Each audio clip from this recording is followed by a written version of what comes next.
Шыңшысай асыға күткен Абай да зорға жетті.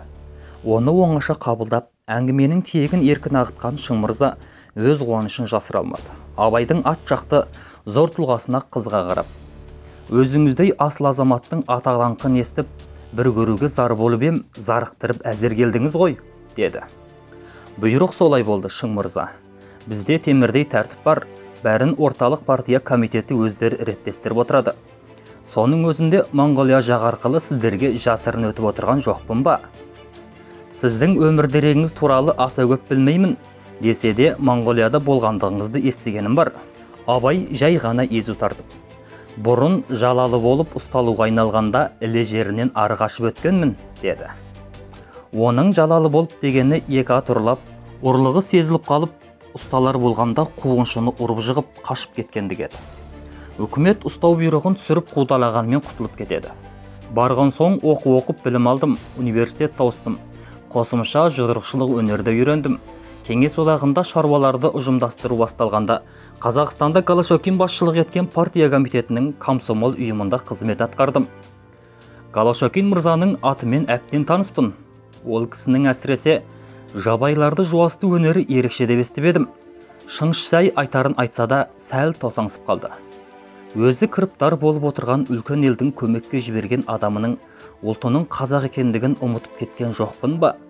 Жабайлар деп шамдандырып алып жүрмейін, деген ішкі қобалжуы сөзді басқарынаға бұрғызды. Голошокин мырзаның сізге сенім артқанына қарағанда, сіздің де осал болмағандығыңыз ғой.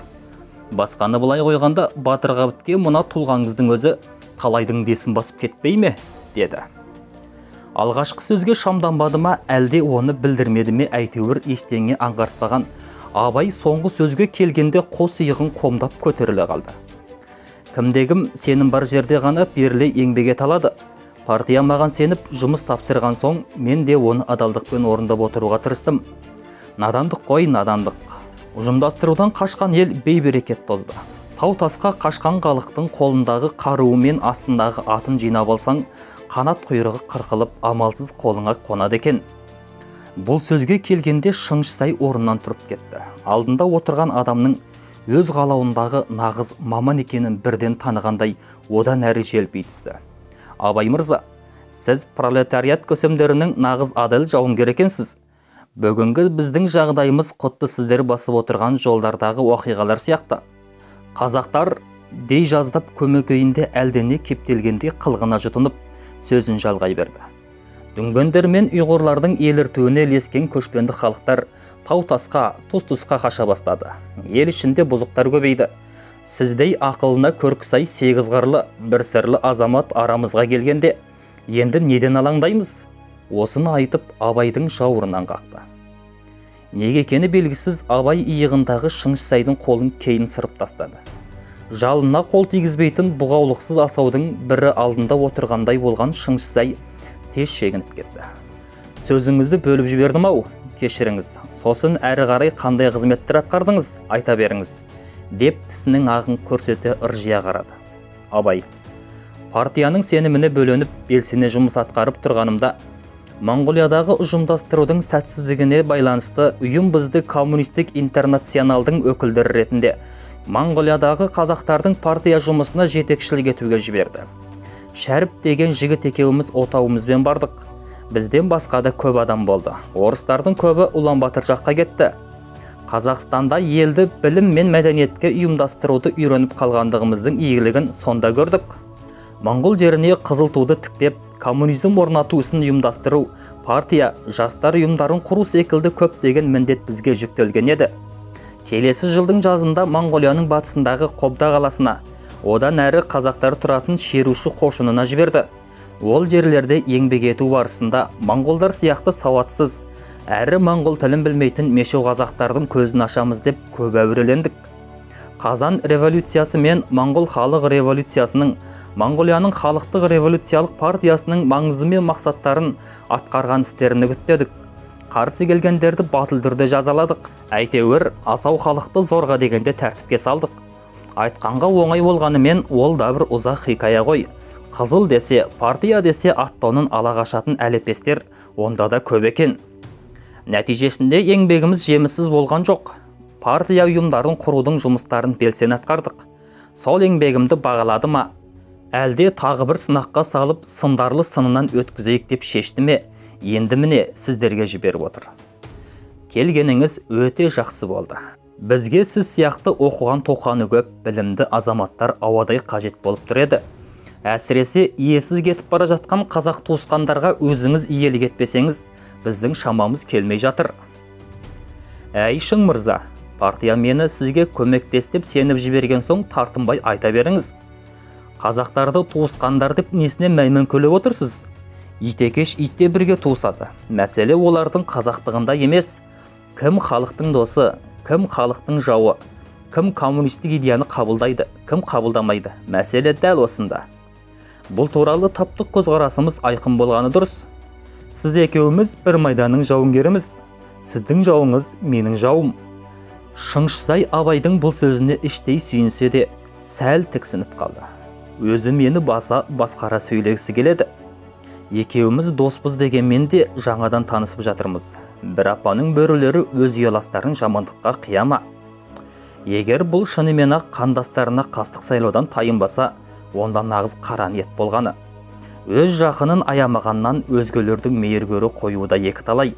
Мұндайларды көтіне қоңырау байлап аса сақтықпен істетпесе, күндердің күнінде артына жалт беріп өзіңді жарып кетуі әбден мүмкін. Әрі осындай алгеуделігін пайдаланып, өз етін өз майына қуыруды да ойлауым керек екен. Менің іздегенімде осындай қып-қызыл белсенділер емес пе? Осыларды ойлап үлгерген шыңғылық жадырай күлді. О, бәрекелді, нағыз еркек, нағыз большевик деген міне осы. Сталин жолдас қалың қазақтан текедей таңдап сізді бекер жіберіп отырған жоқ екен-ау. Көңілімді дәл таптыңыз. Мәселе оның қай халық, қай ұлт болуында емес. Ұлты Қытай дегеніңмен оның ішінде небір бұзықтары бар. Ұлты қазақ дегеніңмен оның ішінде сіз сияқты небір жақсылары бар. Шыңшысай сіз сияқты деген сөзді екпін түсірені ғарлай айтты. Рахмет Шың мырза, мені өте мақтап жібердіңіз. Нағыз коммунистер мақтан үшін, мәнсап үшін жұмыс істемейді. Партияның ақ дегені алғыс, қара дегені қарғыс. Ендігі әңгімені қызмет жағдайына бұрсақ, біз неге болса да дайынбыз. Өзіңіздің қандай ұсыныс тілектеріңіз бар, соны айта отырыңыз. Шыңшысай Шыңжаңның жалпы жағдайын, Мажоңйың, Қожанияз мәселелерін айта келіп, қазақтар жағдайына тоқталды. Мемлекет иесінің үкімет басындағылардың ойлайтыны қара халықтың қамы. Оны менен де жақсы білесіз деп ойлаймын. Ел іші тыныш болып, қарыны тоқ, қайғысы жоқ күн кешсе, бізден бұрын өздеріне жақсы ғой. Неге екенін білмеймін, әйтеуір халыққа жағу қиын, отырсаң опақ, тұрсаң сопақ дейді. Дүнген мен сарттың өртін әзер өшірбедік, енді қазақтар қара жерді солқылдатып тұр. Әсіресе шығыс Шыңжаңдағы Құмыл аймағына қарасты Баркөл ауданының қазақтары ноқта жүгенсіз кетіп, әбден есіріп алды. Қатты кетсең қасарса береді, ақырын айтсаң ақылыңды тыңдамайды. Не істерімді білмей титықтап отырмын. Кеңес үкіметінің әскери көмек көрсетіп, Мажоңйың мен Жаңпұянды талқандап, Қожаниязды бағындырып бергеніне көп-көп рахмет. Енді өзіңіздей ерлерді жіберіп отыр. Алдыңғы көмегінің игілігін де аз көргеніміз жоқ. Бұдан бұлай елдің тізгінін, соның ішінде қазақтарды басқару жағын өз қолыңызға бермесем, бәріне шамам келетін емес. Сталин мен Голошекин сеніп үлкен қызметтер атқарған сіздей данышпанға сүйену бақыты мағанда бұйырады екен-ау, деп ерекше толқып отырған жайым бар. Тақсыр, несіне алаңдайсыз? Қолында әкімет күші бар, қаруы бар адам ештеңеден қорықпас болар. Ондай сұмдарға не өздерінен өткен жауыздық жасау керек, не өздері ойлай алмайтындай ақылмен алжастыру керек. Қазақ деген халық еркелетсең желкеңі шығып алады. Кейбір қылығы қой сияқты. Сол үшін де біздің орыстар кейде сондай жабайы қазақтарды көргенде баран деп боқтайды. Онысы қой дегені ғой. Ал қызығы сол қойды серкелері бастап жүреді. Серкелердің басын кесіп алсаң, қошқарларының өзі аяғын суға малудан қорқады. Қазаққа да сол керек. Ел бастаушыларын құрту керек. Сонда ғана қалғаны оңай жуасып айтқаныңа көнеді. Айтпақшы, сөзіңізге қарағанда олардың қолында әлі де қару-жарақ болғаны ма? Қару-жарақ дейтіндері жырғатқан бірдеме болмағанымен, қарақшылар қарамылтықпен-ақ қаңқақ сатып отырған жоқ па? Олар ашыққа шығып майдандасып соғыспайды. Алақандай білетін тау-тастың қойнына тығылып алып, жасырынбақ ойнағанды жақсы көреді. Қашып пысып жүріп ақ діңкеңді құртады. Алды артыңды орап, тұмсығыңды жерге шаншып кетеді. Алдымен қаруын, одан соң атын алу керек. Бұқаны құтыртқан екенегі дегендей, сол екеуінен айырылса қашпақ түгілі қара көже тауып ішуге зар болар еді, бәлем. Нақтылап айтқанда қазақтар Шыңжаңмен көршілес Гансу өлкесіне қарай қаша бастады. Дүнген мен Сарттың құтыруына дәніге қалған қазақтар енді сол жаққа қашып, дүнгендерді паналағысы келеді. Тіпті жақында әкесіне ас берген қазақтардың басшысы Елісқан, мен дүнгендерден әскер жасақтап келіп Шыңғысаймен соғысамын деп айбар көрсетіпті. Қазір сол Елісқанның бүлдіруімен Адылбай деген немере ағасы 100-ден астам түтінді бастап, Гансу өлкесіне қарай қаша көшіп барады. Оны көрген қалған елге де қопақ біткен. Елісқан деген кім өзі? Елісқанның ұл әкесі Жамыспай, онымен бірге туған Қамысбай деген болған. Бұлар бүкіл Баркөл қазағын билеген. Кейін Жамыспайдың ұлы Әліп әкесінен қалған зәңгілік шенді елеп, ел басқарған болатын. Яңзышың Жиншурын үкіметі тұсында үкірдайлық шен алған. Мәнсәптің буымен байлығына мастанған ол Баркөлдің бастығы емес, барымта жасайтын қарақшысына айналды. Жергілікті Қытайларды қан қақсатып, егінін малға таптатып күн көрсетпеді. Монғолия мен Тиху арасындағы сауда керуенін тонап кісісін өлтірді. Мажуңйың Қожанияз бүлігі кезінде оларға қосылып мемлекет армиясына оқ атты. Жиншурын алдына шақырып алып, үкіметке қарсы болмауын қатаң ескерткен болса да, Қожанияздың көтерілісті армиясына қыруар ат пен көлік қой берді. Қайта-қайта қарсыласа берген соң ақыры өлім жазасына үкім етілді. Абай қайдан естігені белгісіз, бала шағасымен 117 адамды қырып тастапты дегенді естіп едім. Сол қырғын болмасын деп елеңдей сұрады. Шыңғысай тамағына бірдеңе тұрып қалғандай қылғына жұтынып, «Иә» дей салды. Бұларыңыз енді. Абай сәл қынжылғандай рай танытты. Бізде де қыру жою болып тұрады, бірақ дүйім елдің көзінше бала шағасын қырғандарыңыз сәл артық кеткен. Мен білетін қазақтар екені шын болса, енді бұларды тоқтату өте қиын болады. Бірақ көрерміз, қашқанда қайда барады? Барар жерің Балқан тауы, ол да бізден қалған тау дегендей ғой, Шың мырза. Жөн көрсеңіз, енді бір жоспар ойыма келіп отыр. Біз көшкісі келіп отырған сол Елісқанды тоспаяқ қоя берсек, сол арқылы күштілерінің күшін бытыратып, әлсіздердің басталғанымыз оңтайлы болмас па? Шамамыз жеткенше тырбанып, жүргегінде тұншықтырғанымыз оң болар еді. Елісқан деген өте жаман адам. Өзінің білмейтіні жоқ. Кезінде Баркөл Жамбылынан Қытай тілінде оққан, Қытайшаға судай жүйрік. Айтпақшы, өзі маған Қытай тілінде хат жазған, жазулары қиық-шойқы болғанымен сауатты немекен. Абай танымаса да Шыңғысайдың ұсынған хатының аяғындағы бармақтай мөрдегі Елісқан деген есімді анық айырды. Не деп жазыпты сонда? Не деуші еді? Шыңғысай мырс-мырс күлді. Мені айналайын деп айтады ғой деп бедің. Әкемді өлтірдің, бір шешем мен екінімді олжалап кеттің. Оларды қайтар, қайтармасаң тұрысатын жеріңді айт. Жасақ топтап соғысамын деп аузына келгенін көкіпті. Шешесі мен бауырлары деген нес? Ойбай-ау, сіз білмейді екенсіз ғой. Біздің әскери бастықтар Әліптің жас тоқалын екі баласымен бірге тірідей олжалап келіпті. Артындағы елді болжытпау үшін барымтар ретінде ұстаймыз ғой деп тірі сақтап едім. Қатында болса жауыз екен, Диуха түрмесінде аузына нәр салмай аштан өлді. Балалары шы?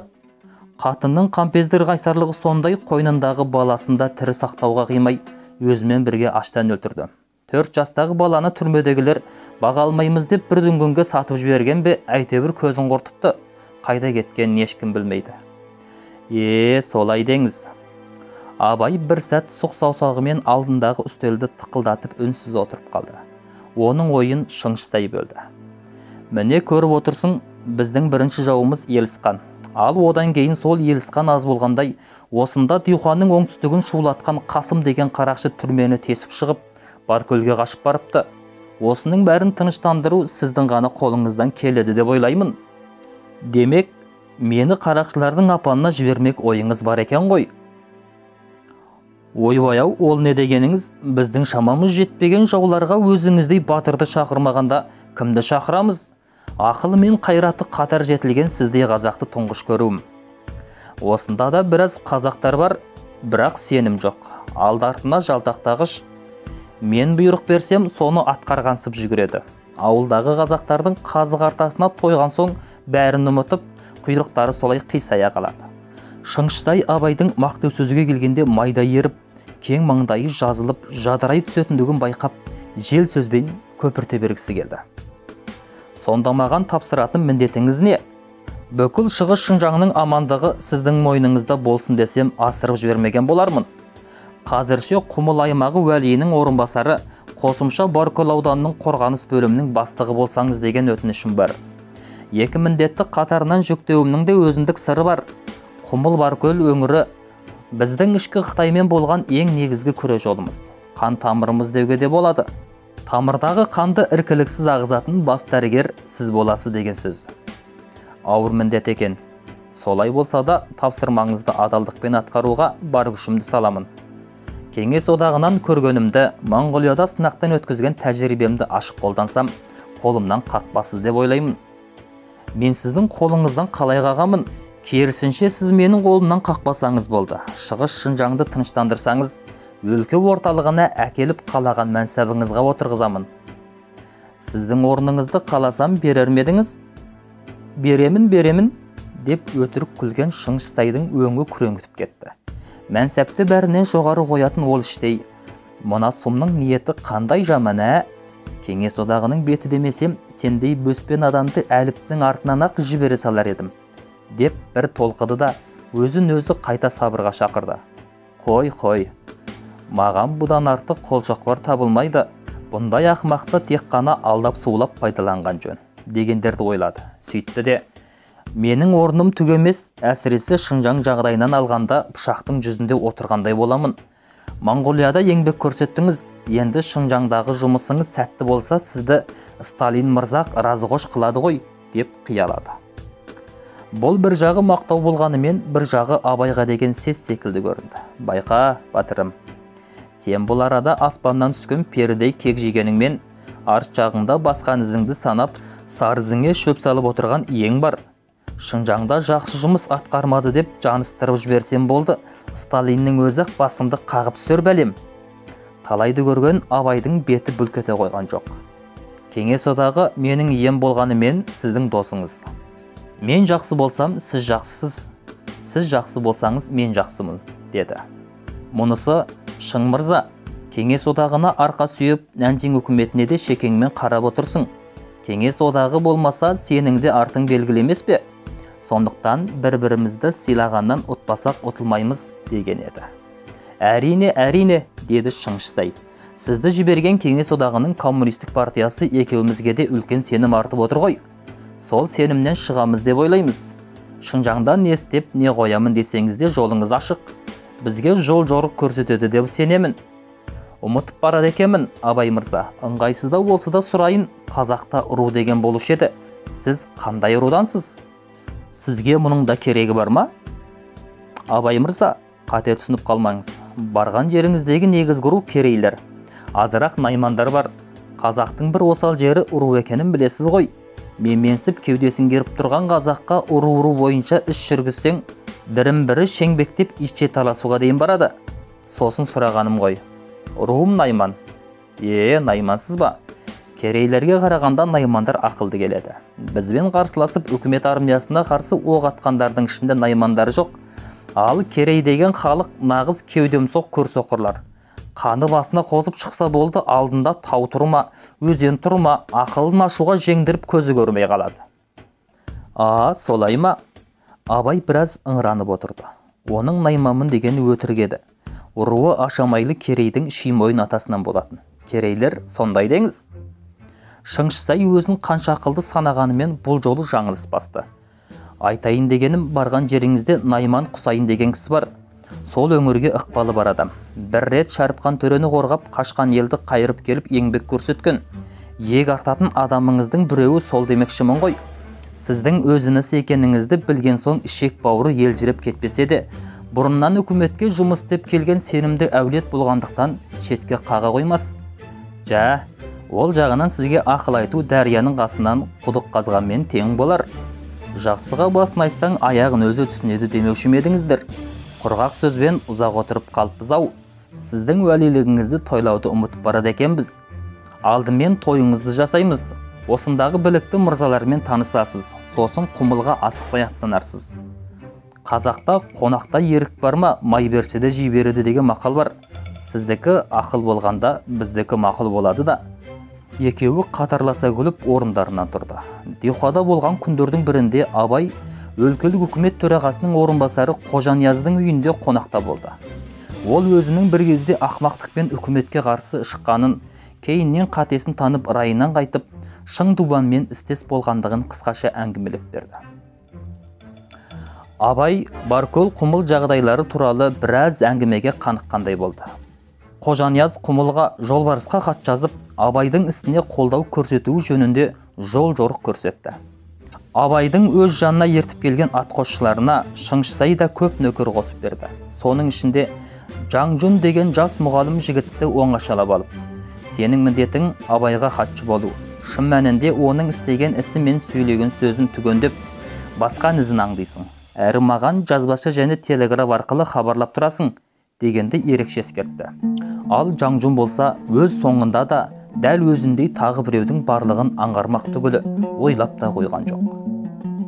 Абай құмылда бірнеше күн еру болған орайында Құмыл Баркөл қорғаныс бөлімінің бастығы жолбарысқа амандаса барып, оған кеңес одағынан әкелген сый бұйымдарын ұсынды.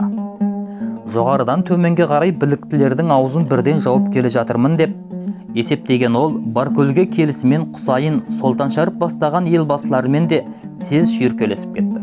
Әсіресе мұның Найман екенін білгесін Құсайын, Қамзалар інімекенсің ғой деп бірден жығыла жабысып, үйлеріне қонаққа шақырысты. Алдымен қарманған Құсайын тәжі өз тірлігіне пысық адам көрінеді.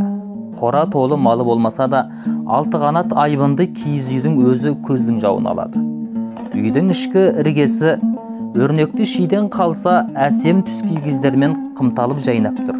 Үй ішінің реттілігімен бірге ас су, ыдыс аяғына қылшық араластырмайтын тазалығы да ұнады. Аттанарында Абайға қан жирен арғымақ атын мінгізіп, үстіне шапан жауып шығарып салды. Шыңшысайдың айтқаны дәл келді. Мұны көрген керейлер жағы: осы Найманның не сиқыр бар, білмейміз. Баяғыда Шәріпқан төреде осыған көк бауырша жабыса қалып еді. Енді міне Абайға да бізден бұрын сый-сияпат жасап алдымызды орап кетті, десіп күншілдегі қозды. Солтаншәріп қалап алған Қабдолла тәжінің әйгілі Құлажорға атын да жұрт Абайдың астынан көрді. Елдің бұлайша қоғадай жапырылуының бір себебі Құсайын пысықтығының арқасында Шәріпқанның аузын майлап, разы қоштығын алып, ауылын қырғыннан аман сақтап қалды дегені болса, екіншісі өзін өлкенің ең сенімді адамы көрсеткен Абайдың айбатынан жасқанып, жақсы көрінудің жаңа жолын қарастыра бастағандар еді. Елісқанның бүкіл Шыңжаңның жартысын жинап ас беріп, халық алдында өзіне қарсы сөз сөйлегені Шыңшысайды қатты үрейлендірген болатын. Сол үшін де кеңес одағының Дихуадағы консулына қайта-қайта кіріп, өз халінің мүшкілдігін білдіріп, тағы да көмек сұраған. Әрі бұл көмекті тыпырши күтіп еді. Соның алғашқы нәтижесі болып Абай келгенде қуанғаны да сондықтан. Кеңес одағы Абай секілді әр түрлі мамандықтағы адамдық көмек көрсетіп қоймаста, қазақтардың шығысқа босқан көшін тосу үшін бір полк армия, 2 ұшақ, 5 танк көмек беретінін де білдірген болатын. Бұдан сырт Абайдың келуімен бірге Баркөл базарына кеңес одағының тауарлары арнайы әкелініп, базар жәрмеңке дегеніңіз қызып кетті. Халықтың күнделікті тұрмысына керекті делінген әр алуан мата, алюминий ыдыстар, қант, шай дейсіз бе, елге қажеттінің бәрі табыла бастады. Базардың ашылуының өзі салтанат рәсіммен өтті. Өлке орталығынан арнайы келген Шыңжаң кеңес одағы сауда бөлімінің жауаптысы Бұрхан Шағири мырза сөз сөйлеп, барша қауымның алдында Абайдың шашбауын тағы да бір көтеріп тастады. Онсыз да өз құмалағын төрттен қоя бастаған Абайға бұдан артық қандай абырой керек болсын? Жүрген тұрған жерінде: менің ақ дегенім алғыз, қара дегенім қарғыз. Кім маған немесе менің жұмыс деп отырған үкіметке қарсы шығатын болса, көзіне көк шыбын үймелетіп, тұқымын тұздай қортамын, деген дөң айбат көрсететін болды. Үзеңгісін 8 қабат қылып шіреніп тұрғанда, іле жақтан Ғапар деген баласы келе қалды. Май тілесең міне құйрық дегендей, онсыз да қалай жағатыстырын білмей тұрған керей баласына жақсы орай болды. Абай олын ел жұртқа таныстыру мақсатында Баркөлді бір айналып шығып еді, қорасы малға толып шыға келді. Өз құрметтерін көрсетуге асыққан әр атаның баласы бәсекелестікпен жүгірді. Алды атан, арты қозы лақ дегендей құр қалдырған бірі жоқ. 1100 тұяқ ұсақ мал, 20 неше ірі қара. Бұдан сырт қымбат бағалы аң терілері деймісің, байлыққа белшесінен батты. Әліптің ауылын шауып қора-қора малы талауға түскенін көрген қазақтар жағы Абайдың аузын жапсақ, сондай оқыс оқиғадан аман қаламыз деп ойласа керек. Алайда Абайдың ойлағаны ол емес болатын.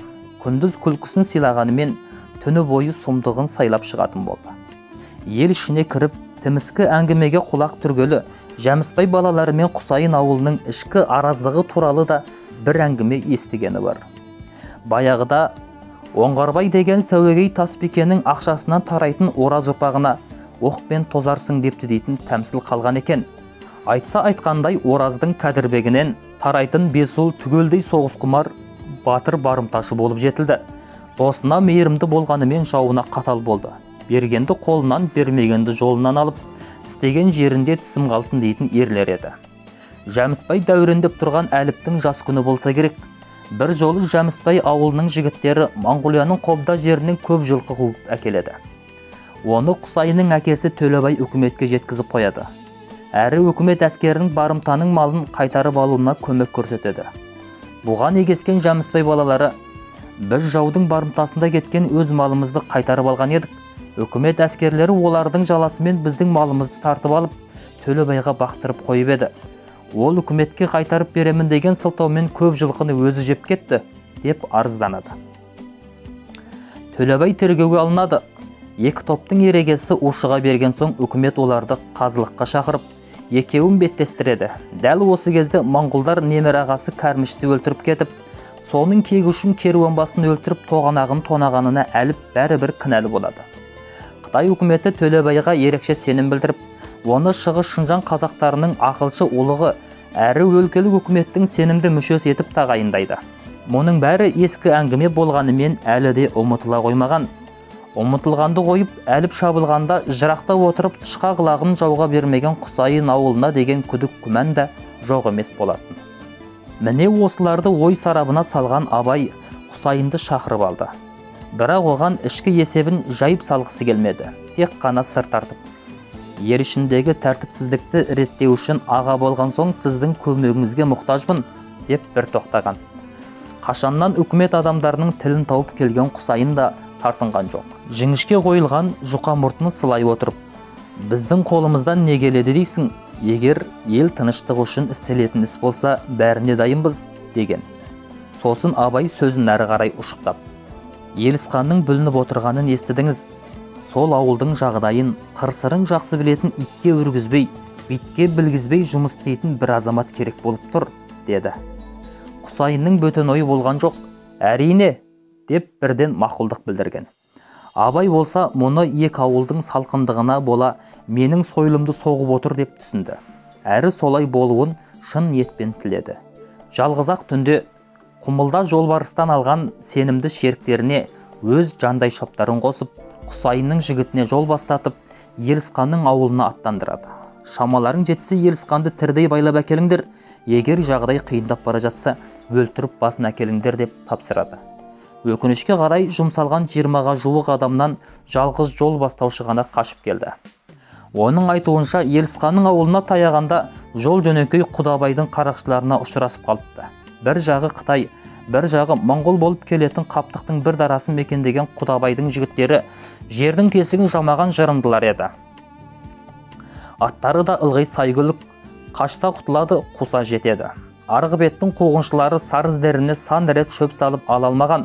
Құдабайды алғанды қойып, ел оның әлгі моңғолдың бірін тірідей сойып, отқа қақтап майын ерітіп, өн бойына жаққанын аңыз етсетін еді. Бергі жағының үкімет әскері де неше барып қырғын тауып қайтқан болатын. Көп әскер барса, қарақшылар таудың қойны қонышына сіңіп кетеді де, бірде біреуі қарасын көрсетпейді. Аз әскер барса, әр мойнақтан аңды батып, лезде құрта салады. Үнемі ат үстінде жүретін жігіттері шетінен жүрек жұтқандар. Олар түн баласы ұйқы көрмейді, жортып жүреді. Аратүрік жаққа ат ізін салған сол топқа ұрынған Абай шеріктері қорққандықтарынан оқ шығарып алып, өздері қынадай қырылыпты. Біреуі тірідей қолға түсіп, біреуінің зорға қашып құтылып тізгін ұшымен жеткен бет екен. Құдабай жігіттері қолға түскен адамнан мән-жайды сұрап білген соң оны Елісханға тапсырып беріпті.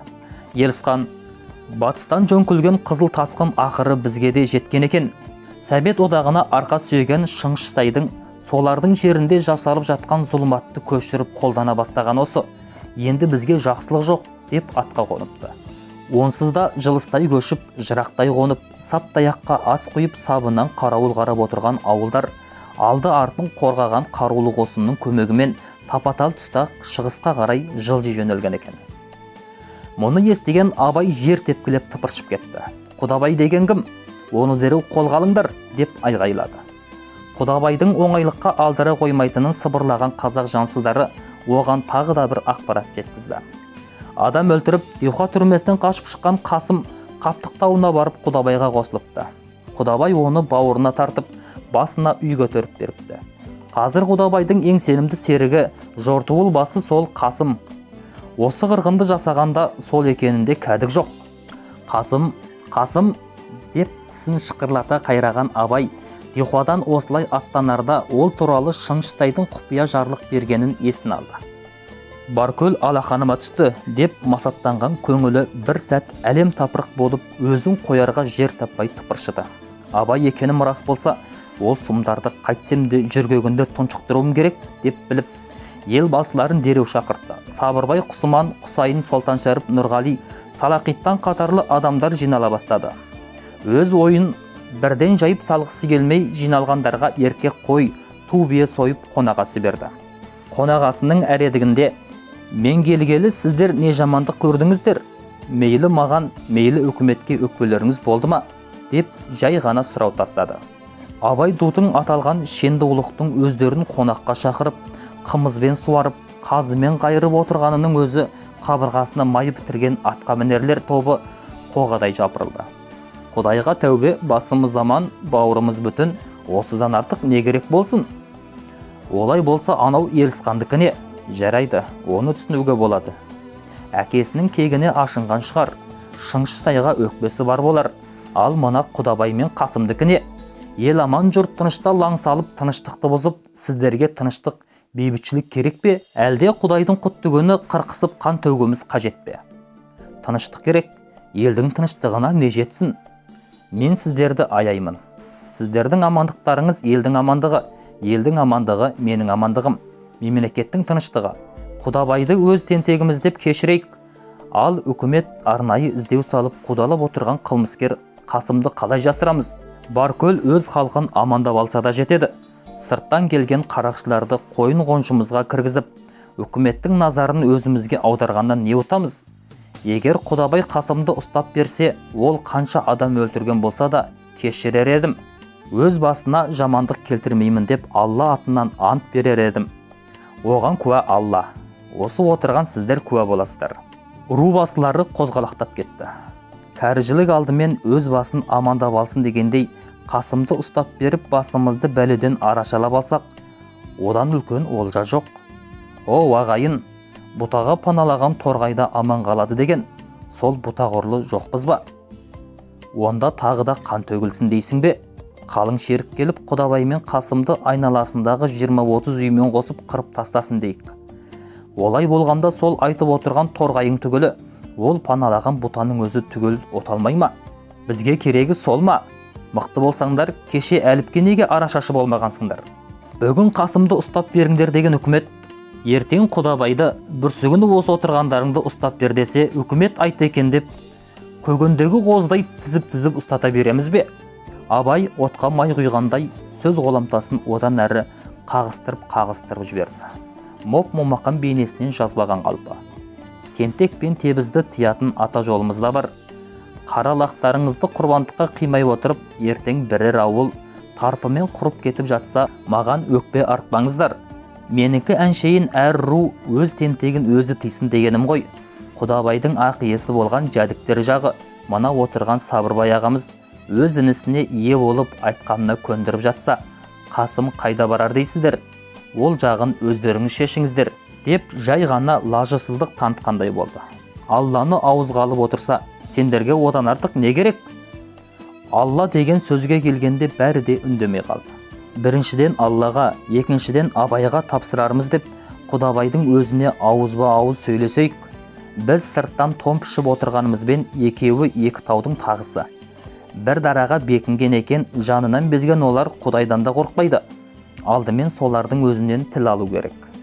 Соңғы байлам осы болды. Абай орайлы сәтті қалт жібермей, сіздерді қинағанымды біліп отырсам да, өзімнің де басқа малым болмайдыр. Сіздердің алдарыңызда ұлық көрінгенімен, мен де біреудің қолымын. Жоғарғы жақтан не бұйрық келсе, соны орындаушы ғанамын. Егер Қасымды ұстауға келіскен болсаңыздар, өздеріңізге сойылған малдың қанына қол матырып, қолдарыңыздан қолғат беріңіздер. Сіздерге сенбегенім емес, жоғарғы ұлықтарға есеп беруім үшін амалсыз істеп отырғаным ғой, деп мүләйімсізді. Ел басылары өздері тығырыққа тірегенін біліп, шегіндерге амалсыз қалды. Құсайын бастаған топ ауыздарынан ант, қолдарынан қағаз беріп, Қасымды ұстап беруге аттанып кетті. Әй, оқымаған надандарым-ай, ел билейміз деп 5 қойыңның шеліне семіресіңдер. Өлетін жерлеріңді білмейсіңдер. Алдарыңда тұрған Абай, кеңестік империяның жүзігінің көзінен өткен, моңғолдардың да аттығын қарт қасапшы екенін білмейсіңдер ау, деп олардың сыртынан күбірлей күліп тұрды Абай.